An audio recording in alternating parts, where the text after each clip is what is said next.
My name is Kelly, and for the past 8 months, I've been sharing videos with you about Scientology. Welcome to the 6th and final part in this video series. I hope you find it informative and that it adds to the wider conversation about Scientology. Let's begin.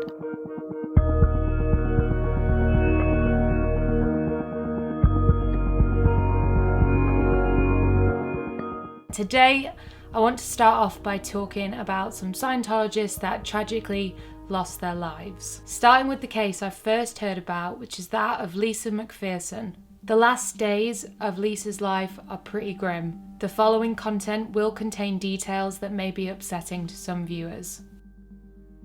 In room 174 at the Fort Harrison Hotel, Lisa McPherson is isolated for 17 days. She is completing the introspection rundown, an isolation watch, with 24-hour observation. The step consists of locking a person in a room where they cannot communicate with anyone, no one is to communicate with them, and they're to be kept there until they supposedly come out of their psychotic state. Lisa McPherson, who is mentally unstable, according to Scientology, is having these people come in and try to force feed her. And she's yelling and screaming at them. She's banging on the wall. She's fighting with them. She's asking them questions, but they are not allowed to respond to her. All they can do is turn around and walk out the room and then write a report to the case supervisor and close the door behind them. And she's not allowed to leave. These 17 days were the last days of her life. Born in 1959, Lisa became a Scientologist at just age 18. In 1994, she moved from Dallas, Texas to Clearwater, Florida for her work with AMC Publishing, a company that was mostly staffed and ran by Scientologists. In June 1995, Lisa was placed in her first introspection rundown due to her perceived mental instability. She completed the process and attested to the state of clear by September. I was walking through the Hubbard Guidance Center. I was walking through that one day and a door kicked open and I heard this loud voice hollering in glee. I went up to one of the Class 12s and I said, "What's happening here?" He said, "Oh, that's Lisa McPherson. She just attested to clear. You've got somebody up in the Hubbard Guidance Center who just attested to clear, who looks to me to be on the verge of psychosis." On November 18th, 1995, Lisa was involved in a minor car accident. She was unharmed, but paramedics became concerned when she began removing her clothes while saying, "I need help. I need to talk to someone." She would later say that she removed her clothes in order to get counseling. Lisa in the accident scene was behind our ambulance, and he says, "You're never going to guess what she's doing," speaking of Lisa. And I said, "What?" And he says, "She's taking off her clothes." And it was like a few seconds later, she came walking down the side of our ambulance with not a stitch on. As I went to get her, I said, Lisa, why did you take your clothes off?" And she said, "I wanted people to think I was crazy so then I could get some help." The paramedics took her to the hospital and agreed, though she was unharmed, she should be kept for observation. After an intervention by her fellow Scientologists, Lisa would refuse psychiatric observation or admission at the hospital and checked herself out against doctors' advice. She said that she wished to receive the religious care and assistance from Scientology that they wanted her to have. We already know that Scientology have a long-standing war with the psychiatry industry, so it makes sense that they would not have wanted her to go for a psychiatric evaluation. She may have been prescribed medication or referred for some other treatment, but had that happened, she might still be here with us today. After checking out of hospital, Lisa was taken to the Fort Harrison Hotel, also known as the Flag Land Base. Here she was put under the care of staffers belonging to the church's Flag Service Organisation, or the FSO. According to Scientology, Lisa was brought there for rest and relaxation. However, sworn statements demonstrate that she was actually there for another introspection rundown. She was taken to room 174 and isolated for 17 days. She was intensely audited and even given tapes of L. Ron Hubbard to listen to during her isolation. She continued to lose touch with reality. It's reported that she began hallucinating that she was L. Ron Hubbard and began self-harming, bruising her fists and feet on the walls and injuring herself. Her nails were cut down to prevent her from scratching herself or the staff. She became very weak and was unable to eat or drink. All through this time, she had 24-hour observation, and those last days of her life are incredibly detailed in these care logs that the staff members had to keep. It's very clear that her deterioration is obvious, and it's shocking that nothing was done sooner. Some of these logs are even missing. Marty Rathbun, who managed the fallout from the case for the church, now admits that he ordered the last 2 days of the log to be destroyed. Those were the 3 documents or 3 reports that myself, Elliot Abelson, General Counsel for the church, and Lynn Farney, who was a staff member, decided ought to go. And of course I was the senior person there, so I said, lose them. And but we had discussed it, and they had culled them and pulled them out as these being things that we wouldn't want people to see. He feared that they would incriminate the church. The only glimpse into Lisa McPherson's 17 days at the Fort Harrison Hotel comes from logs kept by Scientologists who were assigned to keep watch over Lisa. Despite Scientology's efforts to keep them confidential, the courts have made them public. The logs show Lisa's physical and mental state deteriorating over those 17 days. Rest and relaxation sounds like a wonderful idea, but the records say that 2 days into her stay, she was spitting out food and vomiting. 4 days into her stay, she was ashen-faced and feverish, and then she became violent, striking the attendants, hallucinating, thinking that she's L. Ron Hubbard, being too weak to stand, soiling herself, crying, babbling, breaking things. At that point, isn't it clear that it's not working? What's not working? Resting, taking her away from the stage. No, I don't think that that's clear at all. Investigators learned that only a few of Lisa's caretakers actually had any medical training. As far as the detectives could tell, nobody at the hotel had been a licensed physician. The police also discovered that during her stay, Lisa had been physically restrained. She had been tied to her bed and given injections of muscle relaxants and other chemicals. The logs of December 4th and 5th are missing, but Lisa's final caretaker, Laura Arunda, described what she saw in that final 48 hours of her life. This information is sourced from Tony Ortega's blog, The Underground Bunker, and I will link the article down below as well.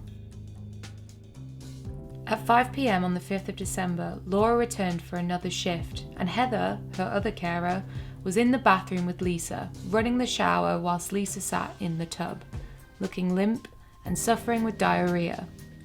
Laura was shocked by how much worse Lisa looked than just 12 hours earlier. She described her as looking septic, even saying that she looked like she had an infection. Laura went to notify Janice Johnson, the chief medical officer, but Janice did not arrive at room 174 for another 2 hours, arriving at around 7 p.m. The church staff has contacted David Minkoff, a Scientologist medical doctor who prescribed Lisa Valium twice as well as chloral hydrate. They requested for him to prescribe an antibiotic to Lisa because she seemed to have an infection, but Minkoff refused, stating that she should be taken to a hospital and he needed to see her before prescribing anything. They did agree to take her. Dr. Janice Johnson stated that Lisa had been gasping and had laboured breathing whilst en route to the hospital. They passed a total of 4 hospitals on the way to their ultimate destination. They wanted to take her to the hospital that Minkoff worked at, which was 45 minutes away, and the closest hospital was only 6 minutes away. But it was the same hospital that she went to after she got into the car accident, and they feared that she would just be taken in for psychological treatment straight away. Or that they would realise that something had been going on since the last time the doctors saw her. When they finally arrived at Minkoff's hospital 45 minutes north of Clearwater, Lisa exhibited no vital signs. Hospital staff attempted to resuscitate her for 20 minutes before declaring her dead. It has been reported that she likely died before she even got to the hospital. Had they just taken her to the hospital that was 6 minutes away, she might have lived. Scientologists called Lisa's family to tell them that she had died of a blood clot or meningitis whilst she was at the Fort Harrison Hotel for rest and relaxation. A suspicious death investigation happened the next day and an autopsy was performed. The autopsy showed she was suffering from severe dehydration and had likely not had enough water for 5 to 10 days before she actually died. Lisa's family opened a case against the Church of Scientology for her death, and prosecutors levied 2 charges against the Church of Scientology. The first being abuse of a disabled adult, and the second being practicing medicine without a license. 5 years after Lisa's mysterious death, the charges against the church were dropped. The charges lost all weight once the medical examiner, Joan Wood, changed her opinion about her death. She changed it from undetermined to accidental. At first saying it was a blood clot caused by severe dehydration and bed rest, and after Scientology involved themselves in the investigation, she said that she did not know the cause of death. She resigned shortly after. Joan had been a medical examiner for 18 years. She conducted more than 5,600 autopsies and she testified in hundreds of murder trials. Unfortunately, this case will be the one she is remembered for the most. It is speculated that Scientology influenced her to change her report. The church had spent around $30 million dealing with this case. They eventually settled for an undisclosed amount with the family. Lisa's death is devastating, and pickets are actually held outside the church on the anniversary of death because many people feel that justice was not served. Nobody actually got charged for what happened to her. Scientology took this opportunity to create a new clause which would state that they would not be responsible for treating medical conditions, which would stop anyone suing them for neglect in the future. Sadly, Lisa is not the first person to die in connection with Scientology. Philip Gale in Cambridge, Massachusetts chose Friday the 13th of March as the day he wanted to commit suicide. For anyone that doesn't know, the 13th of March is L. Ron Hubbard's birthday. He fell to his death from a classroom window on the 15th floor of a building on the Massachusetts Institute of Technology campus. Several years earlier, he had left Scientology after deciding it was not for him. And he did become quite involved with the sort of parody religion called Church of the Subgenius. I don't know a lot about it, but it's sort of like a parody on religions, basically. Quentin Hubbard, L. Ron Hubbard's son, died at the age of just 22. The police discovered him unconscious in his car in Las Vegas on October 28, 1976. He had no identifying documents, and when L. Ron Hubbard found out, he was furious at the news, shouting, "That stupid fucking kid, look what he's done to me." Quentin died 2 weeks later in hospital, without having regained consciousness. Although there had been a hose from the car's window to the tailpipe, a test for carbon monoxide was negative.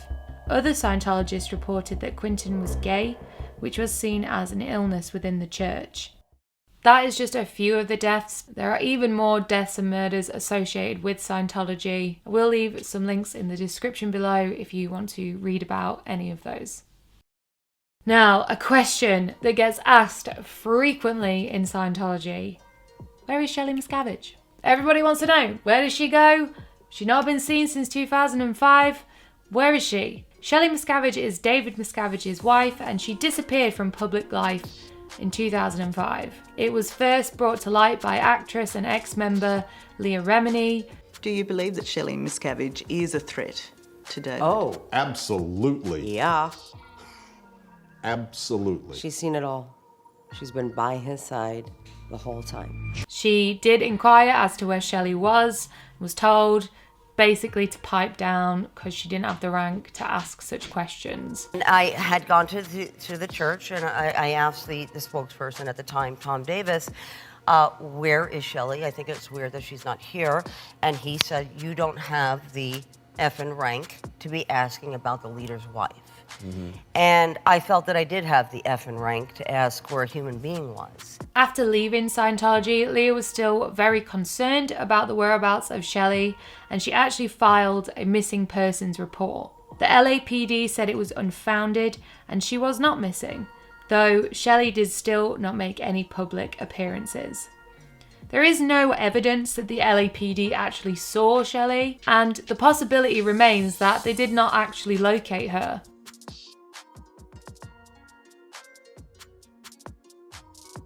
Shelley was by David's side throughout everything, including the abuses and the goings-on with the whole. She had apparently been making some independent decisions regarding the church without consulting David. Gold Base was the last place she was ever seen. A photo did come out later in 2019 of a woman that could be Shelly Miscavige. She wears a recognisable pendant, has the same curly brown hair, but this has not been officially confirmed.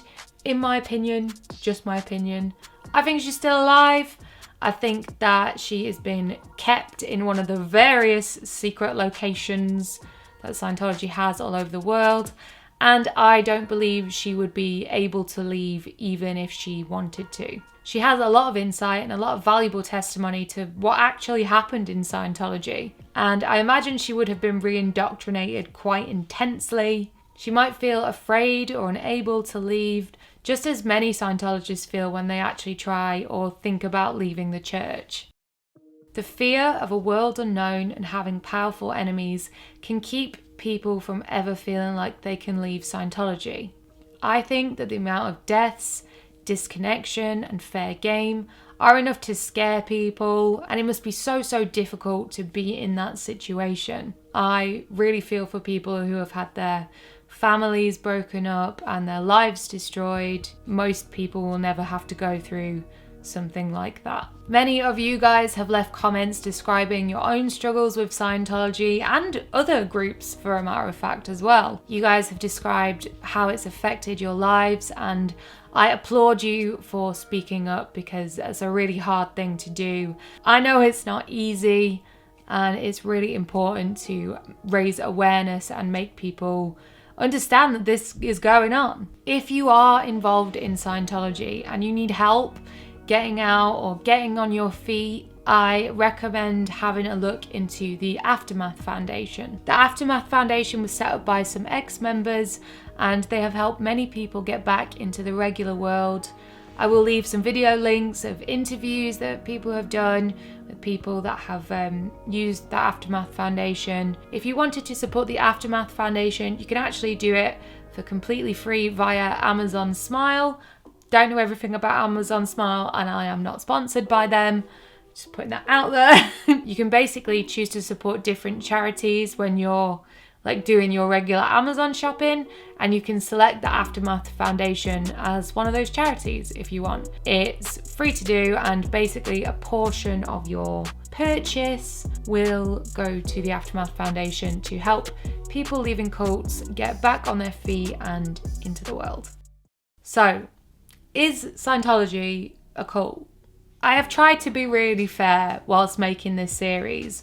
Obviously, I've got my own experience with it, but I wanted to just look at all the information I could find, to kind of look at the bigger picture, what is going on overall. I am not a journalist, nor am I qualified in journalism or anything like that. The information I have used for this series I've found in blogs, on YouTube channels, documentaries, and ex-member testimony. I have tried to correct any mistakes I've made.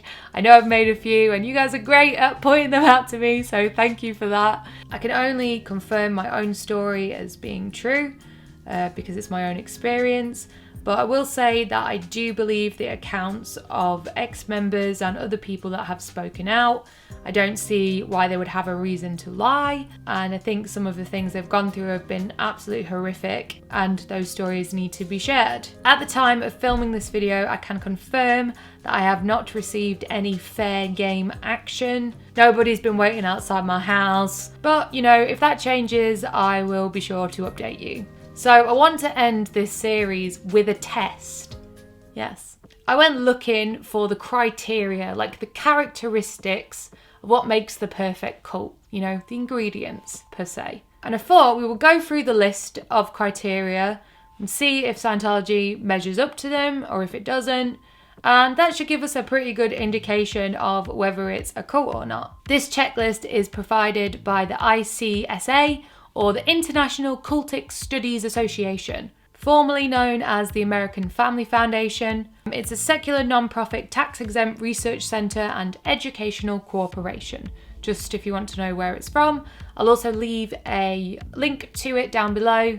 It's quite cool, and if you're interested in cults, then it's quite a good list to look by. First characteristic. The group is focused on a living leader to whom members seem to display an excessively zealous and questioning commitment. Well, we know this was true of L. Ron Hubbard, whilst he was alive, of course.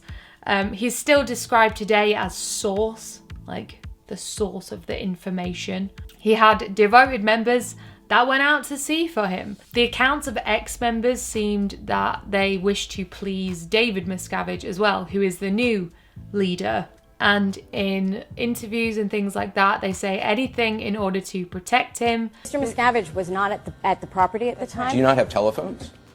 Of course we have telephones. I think you're being quite rude and quite insulting. Here's the bottom line. There is no history of violence in the church. In the last episode, I showed you Mike Rinder on BBC's John Sweeney programme, where he was denying that he had ever been hit by Miscavige or anything like that, even though he had just come straight from the hole. Crazy. Okay, so we'll give that one a check. The group is preoccupied with bringing in new members. Well, I mean, we already know. Their big events that they have are so heavily focused on expansion and all the new orgs and everything they're opening up all around the world. So I think new members is a big deal for them, although I don't think they are recruiting many. Members that are on staff will have targets for getting in new recruits. I think they're even punished when they don't sign up or they don't get a sale. It's like extreme retail, basically. They have many different methods of recruitment. They use their personality tests, they have their front groups, like the volunteer ministers and things like that. There's other ways to get people onto courses. So I'm going to give that one a check as well. I think it's clear to see that they are heavily focused on bringing in new members. The group is preoccupied with making money. I mean, do I need to? I don't know. The cost of being a Scientologist is insane. It's absolutely insane. I mentioned it in the first episode. My own parents donated £250,000 for courses. It costs a lot of money. A lot of ex-members as well have actually reported that they're pressured quite often to donate money to various causes and the church. So I think we can all agree that money is important to the Church of Scientology. So I'm going to give that one a check as well. Questioning, doubt and dissent are discouraged or even punished. In Scientology, doubt is actually like lower conditions, they would call it, and you would be punished for this. By the way, in religion, you are allowed to doubt your faith. All I know is that in religion, you're allowed to question things, you're allowed to doubt your faith, because at the end of the day, it's your faith. Like, no one can make you believe in anything unless they like brainwash you or something. I'm gonna say that this one is also a check. Mind-numbing techniques such as meditation, chanting, speaking in tongues, denunciation sessions, debilitating work routines are used to suppress doubts about the group and its leaders.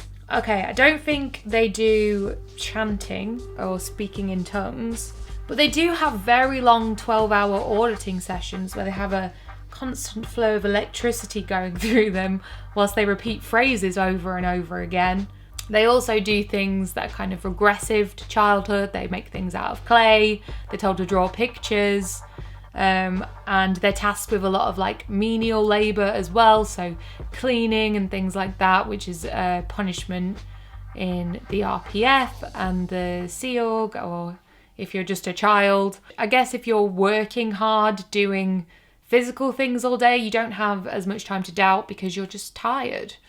So I'm going to give that one a check. I think it fits up to that. Oh, their training routines as well though. They're literally like like drills, like exercises you have to do. So yeah, I'm going to say that the mind-numbing techniques are used to suppress doubts about the group and its leaders.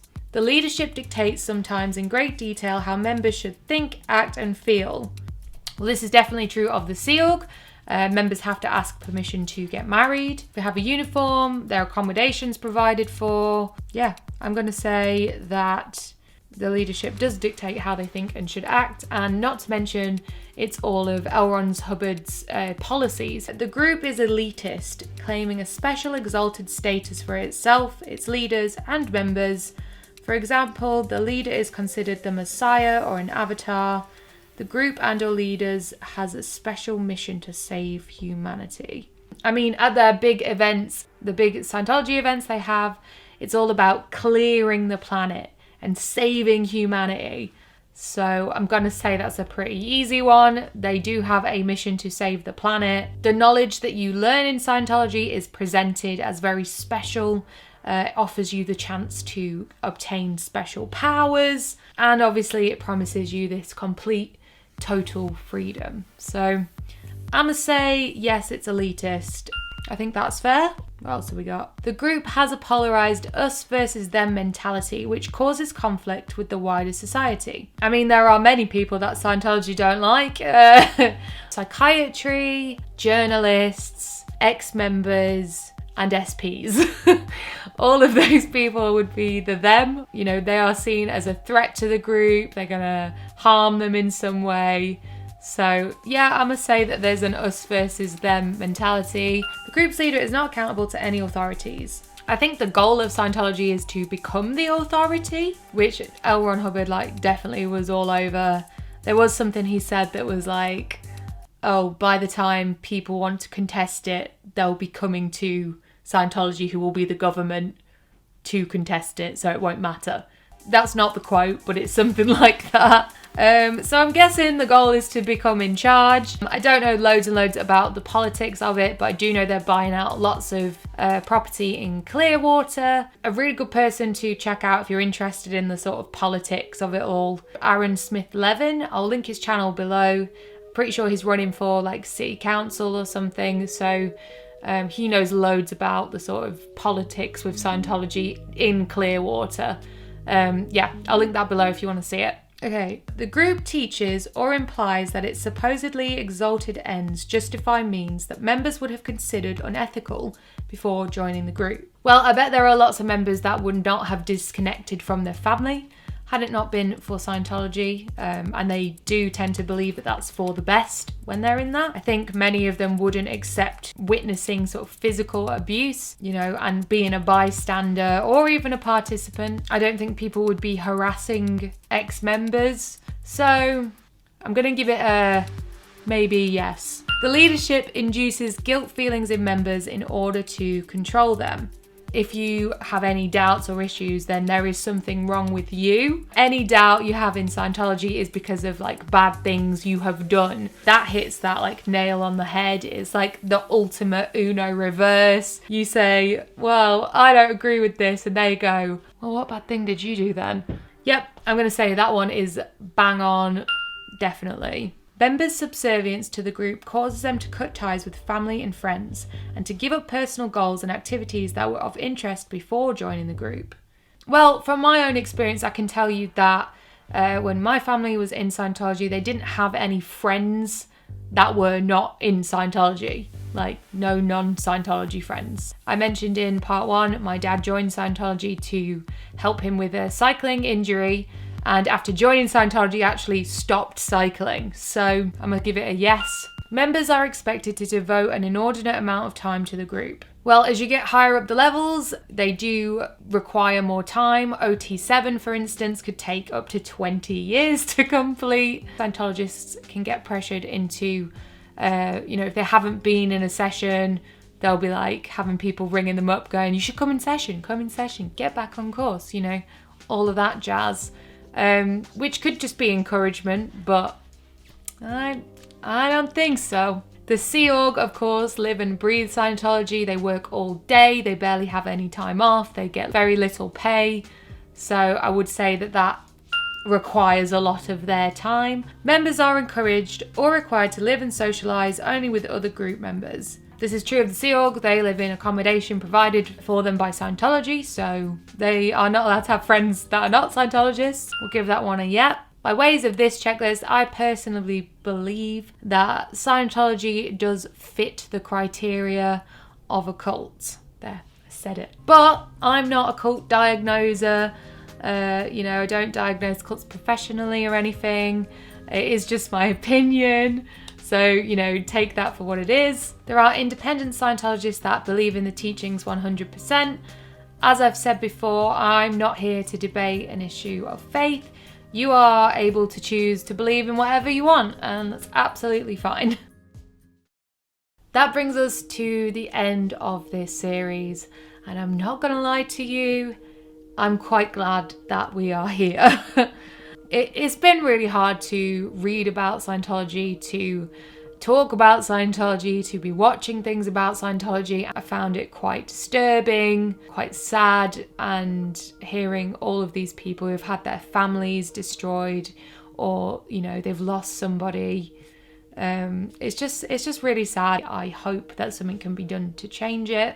I never even wanted to look into Scientology until my dad got in contact with me after like 10 years of us not speaking. I've had to revisit some of my own memories, and I know it's taken me a long time to actually get all these videos out, but I've been dealing with it in my own way and allow myself time to sort of come to terms with it all too. So thank you for your patience. I appreciate that a lot. And I hope that by sharing my experience and all of the things I've learned over the past year will be helpful to someone. I hope it will be helpful to the kid that feels like how I felt every day, just like wondering what was wrong with me and why none of this made sense. And I do hope some Scientologists see it and go, maybe it's not all it's cracked up to be. Maybe I can ask some more questions, have a bit of doubt, and just challenge it a bit, because if it is great and it's, doing all the right things, then it can stand up to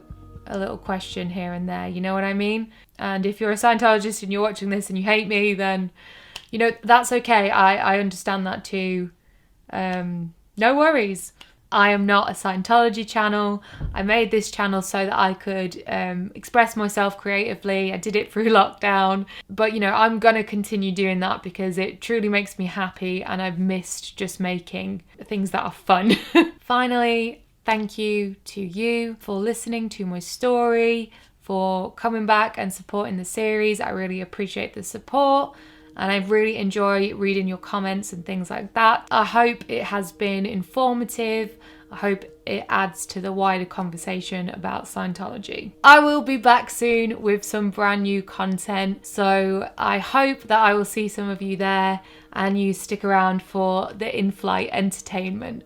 Until then, thank you so much and goodbye.